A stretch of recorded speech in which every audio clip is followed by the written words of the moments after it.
Alright, hello everyone and welcome back to my Fallout 4 Mod Spotlight series, where today we are having a look at yet another wonderful mod, this time in the form of Immersive HUD LITE, which is being made by user Gopher. And what this glorious little piece of work looks to add into the game is the ability to hide your HUD elements as much as possible, but without interfering with your actual gameplay. And I have really fallen in love with this mod, as of course these lovely bits and bobs we have at the bottom of our screen do give us wonderful game information, you know, our compass, our hit points, etc.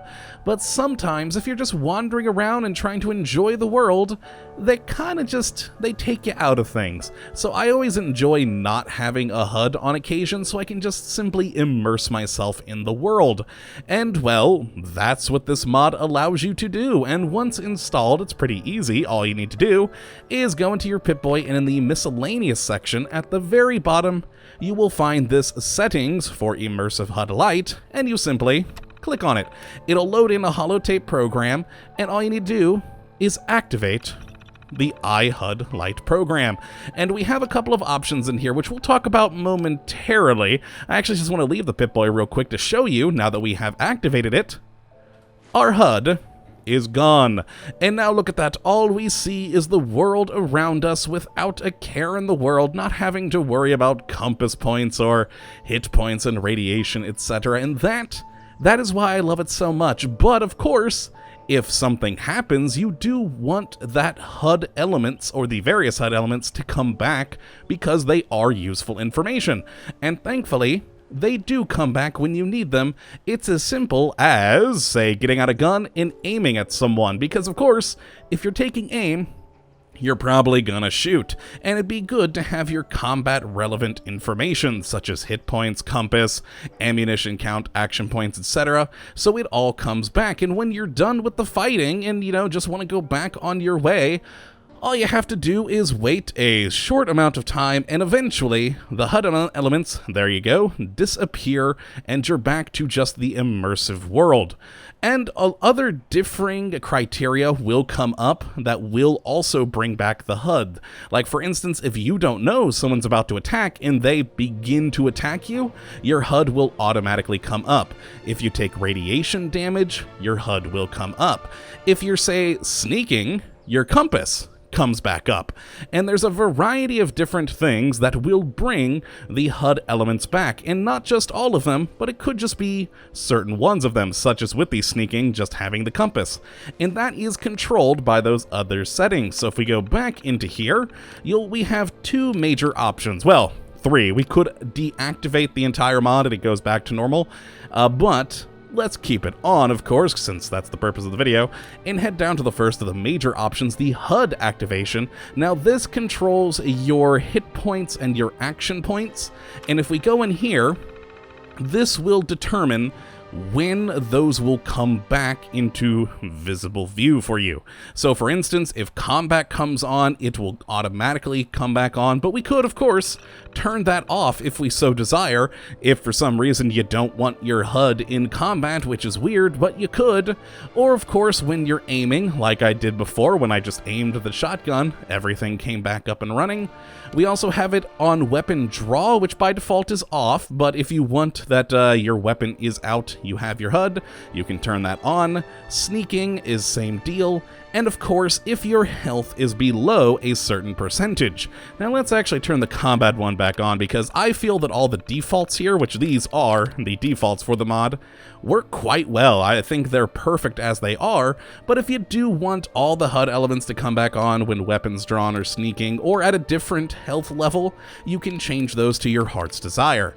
Now, as for the compass, you can bring that on independently like we did with sneaking earlier. So if we bring in those options, again, you can choose it to be with combat, aiming, weapon drawn, sneaking, sprinting, etc.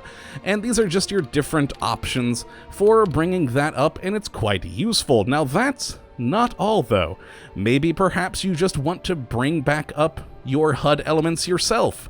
Well, when you activate this particular mod, all you need to do, if we tab out, is go to aid items, and it loads into the game 2 aid items so that you can actually toggle on your compass or the entire HUD view by yourself, so you can just click them and they'll bring them up. Now, I've actually favorited them to the 1 and 2 keys, so in the world, we have nothing right now, but if I hit 2, there we go, the entire HUD comes back on, and I can toggle it again by hitting 2, and there they go, they're gone. And on 1 is where I just have the compass, so if I just need to take a quick look as to where in the world I'm going, there we go, bam, we have the compass on with 1. And of course, again, we can turn it back off with that. So it's quite nice to have that toggleable ability so that you don't have to always keep the HUD off.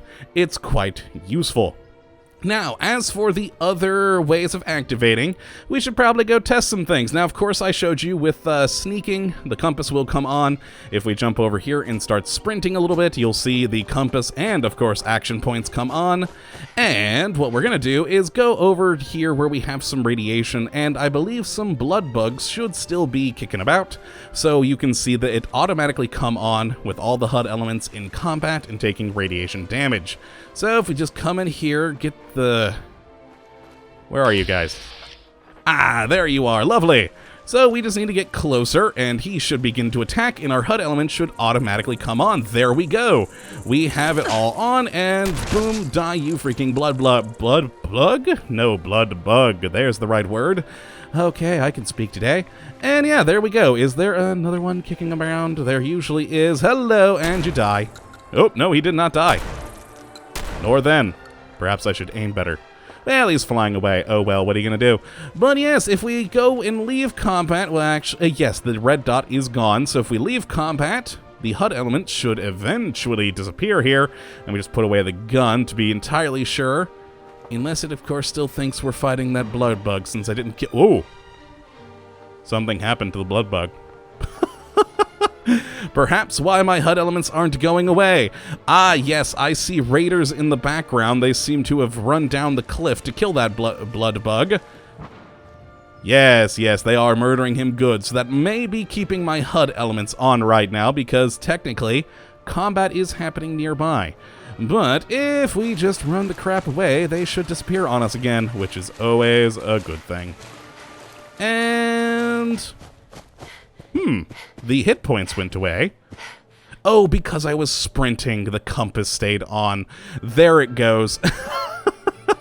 I was wondering why just the hit points went away, and I completely forgot about, oh yes, it also, the sprinting toggles on the action points. But yes, there we go. So that is some of the wonderful uses of this glorious mod. When you're just wandering around the world, it turns off the HUD so you can just take it all in and be immersive in your gameplay. But if you need those elements, you can do what you need to do, and apparently we got experience from that. I guess they finally killed it. But yes, when you need the HUD, it will come on and can always be either toggled on manually with the keys to whatever you save it to, or of course by various actions such as sneaking, sprinting, aiming your gun, or entering combat, taking damage, etc. So a very fun mod and very, very handy to have, and if you would like to have a look at it for yourself, and I definitely suggest to give it a try, you can download it from the link in the description. As always, it is on the Nexus, and for you console players, don't worry, it is available for you as well, so you can find it on Bethesda.net. Have some fun with it, guys. And of course, I do hope you have enjoyed this episode today, and that you do come back for the next, but until that time, thank you for watching, and as always, have a good one.